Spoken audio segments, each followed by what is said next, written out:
स्वर्गलोक में एक अत्यंत सुंदर और भक्तिपूर्ण अप्सरा रहती थी। उसका नाम था पुंजिकस्थला। वो केवल अपने रूप और सौंदर्य के लिए ही नहीं, बल्कि भगवान शिव की गहरी भक्ति के लिए भी जानी जाती थी।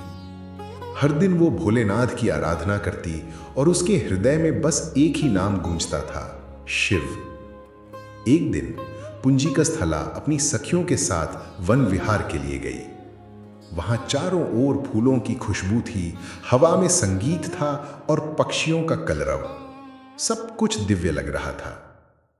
अचानक उसकी नजर एक मिट्टी के ढेर पर पड़ी। वो चकित रह गई। ये कैसा मिट्टी का ढेर है, उसने सोचा। उसके मन में जिज्ञासा जागी और वो धीरे धीरे उस ओर बढ़ी। उसे क्या मालूम था कि उस मिट्टी के नीचे महान तपस्वी ऋषि मातंग गहन ध्यान में लीन है। वर्षों से वे तप कर रहे थे। उनका पूरा शरीर मिट्टी और धूल से ढक चुका था। पुंजिकस्थला ने बिना कुछ सोचे अपने हाथों से वो मिट्टी हटानी शुरू की और उसी क्षण ऋषि की ध्यानावस्था भंग हो गई।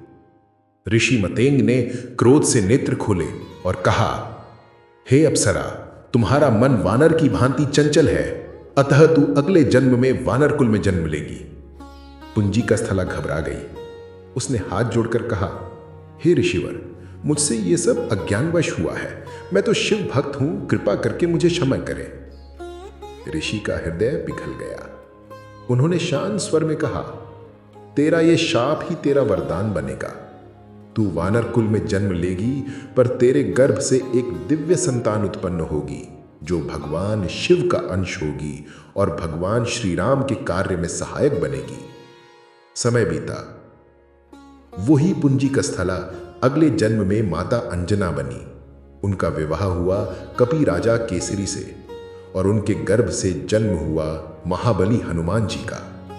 इस प्रकार माता अंजना का वानर कुल में जन्म लेना केवल एक शाप का परिणाम नहीं था, बल्कि भगवान की दिव्य योजना थी, जिससे संसार को मिला राम भक्त शिवांश श्री हनुमान।